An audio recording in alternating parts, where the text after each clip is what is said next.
I could feel the heat of his gaze from across the shop floor, tracking my every movement as I traced my fingers along the game boxes. The tension between us had been building for weeks, every casual conversation charged with something unspoken. Today felt different, electric. I glanced up, catching his eyes, and the way he looked at me like he was imagining exactly what I was thinking made my core pulse with anticipation. "Close in 10 minutes, he said, his voice rough with barely contained want. I nodded, my breath catching. We both knew I wouldn't be leaving when those doors locked. Hey, if this hooked you already, smash that like button and subscribe. Drop a comment telling me what you're thinking right now. I read every single one. The familiar chime of the board game shop's door felt different today, heavier somehow, as I stepped inside. Nathan looked up from behind the counter, that slow smile spreading across his face, the one that always made my stomach flutter with nervous energy.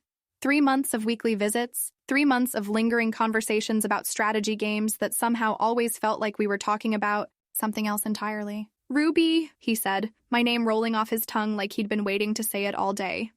"Let me guess, you finished conquering that expansion already?" I laughed, weaving between the tables where other customers hunched over their games, completely absorbed. The shop buzzed with quiet intensity, the kind of focused energy that came with serious play.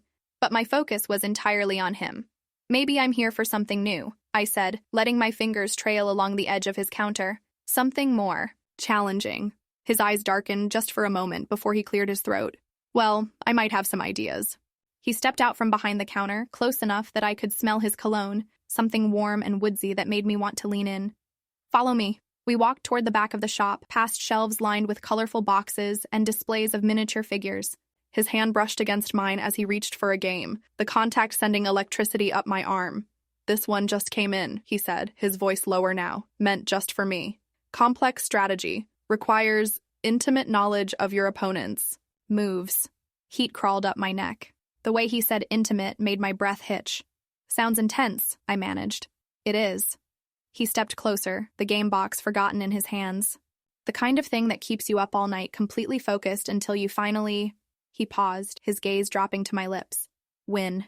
A customer called out from across the shop, breaking the spell. Nathan stepped back reluctantly, running, a hand through his dark hair. Of course," I said quickly, but my body was still humming from his proximity. "I'll just browse." The next hour passed in a haze of stolen glances and charged moments. Every time he helped another customer, I found myself watching the confident way he moved, the way his hands gestured as he explained rules, the way his laugh rumbled through the space. And when he looked at me, which he did often, it felt like he was undressing me with his eyes. "We're closing soon," he announced to the shop at large as the evening crowd began to thin. My pulse quickened. I'd been waiting for this moment, dreading it and craving it in equal measure. As the last customer left, Nathan flipped the sign to closed and turned the deadbolt with a soft click. The sound seemed to echo in the sudden quiet of the empty shop. He turned to face me, leaning back against the door, his expression unreadable. "You know," he said, his voice carefully casual, "I never did show you that strategy I mentioned, the one for advanced players." I set down the game I'd been, pretending to examine, my hands suddenly unsteady. "I'm listening." "It's better demonstrated than explained." He pushed off from the door, walking toward me with deliberate slowness. "But it requires complete trust between players. Complete openness." My mouth went dry. "Nathan, I know you're engaged, Ruby." The words hung between us like a challenge. "I know you wear that ring like armor, but I also know the way you look at me, the way you've been looking at me for months." Heat flooded my cheeks. I should deny it, should make some excuse and leave. Instead, I found myself stepping closer. "And how do I look at you? Like you want me to show you things your fiancé never could?" His hand came up to cut my cheek, thumb brushing across my lower lip. "Like you're hungry for something real." The touch sent a jolt straight to my core. I leaned into his palm, my resolve crumbling. "This is dangerous." "I know." His other hand found my waist, pulling me against him. "But some games are worth the risk." His lips found mine then, soft at first, testing, then deeper as I melted against him. He tasted like coffee and possibility, like everything I'd been denying myself. My hands fisted in his shirt, pulling him closer, needing more contact, more heat. "Ruby," he murmured against my mouth, my name a prayer and a question. "Yes," I breathed, not even sure what I was agreeing to, just knowing I couldn't stop now. He backed me toward the gaming tables, his hands roaming over my curves, reacquainting themselves with every inch. I'd dreamed about his touch, fantasized, about it during long nights when my fiancé lay sleeping beside me, But the reality was so much better. His fingers found the hem of my sweater, sliding underneath to trace patterns on my heated skin. "Are you sure?" he asked, his forehead pressed against mine. Instead of answering with words, I reached for the buttons of his shirt, working them open with trembling fingers. His sharp intake of breath told me everything I needed to know. This was happening. This was real. He lifted me onto the edge of the gaming table, positioning himself between my thighs. The cool wood against my skin was a stark contrast to the heat radiating from his body. His lips found my neck, trailing fire along my pulse point while his hands made quick work of my sweater. "You're beautiful," he whispered, his voice rough, with want. "So beautiful it hurts to look at you sometimes." My response was lost in a gasp as his mouth moved lower, finding sensitive spots I didn't even know existed. My core clenched with need, aching for his touch. When his fingers finally found me, I arched against him, a soft cry escaping my lips. "Shh," he soothed, his touch gentle but insistent. "Let me take care of you." He worked me with practiced skill, building the tension until I was trembling on the edge of release. Just when I thought I couldn't take any more, he pulled back, leaving me gasping and desperate. "Please," I whispered, the word torn from somewhere deep inside me. "Please what?" His eyes were dark, pupils blown wide with desire. I need you inside me, now." He didn't need to be asked twice. With reverent hands, he positioned himself at my entrance, pausing for just a moment to look into my eyes. "Tell me you want this," he said, his voice strained with the effort of holding back. "I want this," I said, meaning it more than I'd ever meant anything. "I want you." He pressed forward slowly, carefully, letting me adjust to his size. The sensation was overwhelming, fullness and heat and a connection deeper than I'd ever experienced. When he was fully seated inside me, we both stilled, breathing, hard, savoring the moment. "Move," I urged, wrapping my legs around his waist. He began to rock against me, setting a rhythm that had me seeing stars. Every thrust sent waves of pleasure through my body, building toward something I'd never felt before. His hands gripped my hips, guiding me to meet his movements, creating a friction that had us both gasping. "That's it," he encouraged, his voice a low rumble in my ear. "Let go for me, Ruby. Let me see you come undone." The encouragement was all I needed. The tension that had been building exploded through me, my body convulsing around him as waves of pleasure crashed over me. I cried out, not caring who might hear, lost in the intensity of the moment. He followed soon after, his rhythm faltering as he found his own release, my name on his lips like a benediction. We stayed locked together for long moments afterward, both of us breathing hard, processing what had just happened. I started, then trailed off, not having words for the experience. "I know," he said, pressing a soft kiss to my shoulder. It was perfect. But even as he held me, reality began to creep back in. My engagement ring caught the light from the shop's overhead fluorescence, a cold reminder of the life waiting for me outside these walls. The weight of what I'd done, what we'd done, settled over me like a blanket of guilt and satisfaction mixed together. "I should go," I said reluctantly, not making any move to leave his embrace. "Stay," he murmured, his arms tightening around me. "Just a little longer." "Nathan." I pulled back to look at him, seeing my own conflict reflected in his eyes. "What happens now?" "I don't know," he admitted, his thumb tracing patterns on my bare shoulder. "I just know I don't regret this. Do you?" I considered the question seriously. I should regret it. I was engaged to another man, had made promises I was now breaking.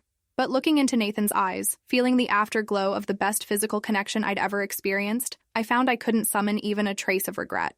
"No," I said finally, "I don't regret it." His smile was soft, relieved. "Good. Because I've been wanting to do that for months." "Months?" I raised an eyebrow. And here I thought I was being subtle. He laughed, the sound rich and warm. "About as subtle as a brick through a window. You think I didn't notice the way you'd find excuses to touch my hand when I handed you change? Or how you'd bite your lip when you were thinking about something you couldn't say out loud?" Heat rose in my cheeks again. Was I that obvious? Only to someone who was watching as closely as I was. His expression grew serious. "Ruby, I need you to know, this isn't just physical for me. It's not just about tonight." My heart clenched at his words. This was exactly what I'd been afraid of, the complication that would make everything so much harder. "Nathan, I know you can't make any promises," he continued, his hand finding mine. "I know your situation is complicated, but I needed you to know that you mean more to me than just this."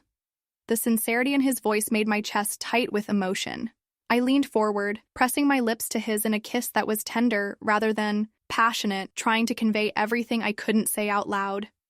When we broke apart, I finally found the strength to slide off the table and begin gathering my scattered clothes. Nathan watched me dress with an expression I couldn't quite read. Part satisfaction, part longing, part resignation. "Will you come back?" he asked as I pulled my sweater over my head. "I always come back," I said, avoiding the deeper meaning in his question. "That's not what I meant." I paused in the act of reaching for my purse, meeting his gaze. "I know what you meant," he nodded, accepting that it was all the answer I could give him right now. "Let me walk you to your car." "You don't have to." "I want to." We walked through the empty shop in comfortable silence, the weight of what had changed between us palpable in the air. At the door, he turned the deadbolt and held it open for me. Every inch the gentleman, despite what had just transpired between C. The night air was cool against my heated skin as we stepped outside. My car was parked just down the block, under the warm glow of a streetlight. Nathan walked beside me, his hands in his pockets, maintaining a careful distance now that we were in public. "Ruby," he said as we reached my car. I turned to face him, seeing the same conflict in his expression that was warring inside me. "Yeah? Whatever happens, tonight was worth it." Before I could respond, he leaned down and pressed a soft kiss to my cheek, the gesture somehow more intimate than everything that had come before. Then he stepped back, giving me space to get in my car. I drove home in a daze, my body still humming with the memory of his touch. The familiar streets of Minneapolis seemed different somehow, like I was seeing them through new eyes. Everything felt heightened, more vivid, as if the encounter with Nathan had awakened something in me that had been dormant for too long.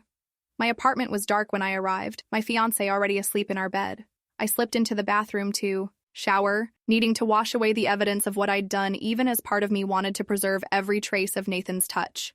The hot water sluiced over my skin, and I found myself reliving every moment. His hands on my body, the way his eyes had looked into mine, the sound of his voice saying my name. I should feel guilty, I told myself as I toweled off. I should be consumed with remorse, planning how to confess everything to Marcus. Instead, all I felt was a deep satisfaction, a sense of having finally tasted something I'd been starving for without even realizing it. I slipped into bed beside Marcus, who stirred slightly but didn't wake. In the darkness, I stared at the ceiling and thought about Nathan's question. Would I come back? Not just to the shop, but to him, to what we'd started tonight. The answer scared me with its immediacy and certainty.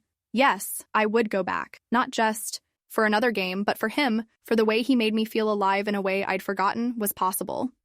My phone buzzed with a text message, and my heart jumped. Nathan's name appeared on the screen, along with a simple message. "Sweet dreams, Ruby. Tonight was incredible." I typed and deleted a dozen responses before settling on something simple. It was, "Sleep well." But I knew sleep would be elusive tonight. Instead, I lay in the darkness, my body still thrumming with remembered pleasure, my heart racing with the knowledge that everything had changed. I'd crossed a line I couldn't uncross, opened a door I couldn't close, and despite everything, despite Marcus sleeping beside me, despite the ring on my finger, despite all the reasons this was wrong, I found myself already planning my return to the shop, already imagining Nathan's smile when he saw me walk through that door again. The thought should have terrified me. Instead, it filled me with an anticipation that made my core pulse with renewed need. I'd tasted something forbidden, and found it sweeter than anything I'd ever known. Tomorrow, I would have to face the reality of what I'd done, figure out how to navigate this new territory I'd entered. But tonight, I allowed myself to bask in the afterglow of the most intense connection I'd ever experienced, to replay every touch, every kiss, every whispered word. Nathan had awakened something in me that I hadn't even known was sleeping, and now that it was awake, I wasn't sure I could ever put it back to sleep again. Some secrets change everything, don't they? Have you ever found yourself in a situation where one moment completely shifted your world? What would you do if you were in Ruby's position? Follow your heart or honor your commitments? Drop your thoughts in the comments below. I'm genuinely curious to hear your perspective. Don't forget to like this video, hit subscribe, and turn on those notifications because trust me, you won't want to miss what's coming next. Until next time, keep it spicy. Retry Claude can make mistakes. Please double-check responses.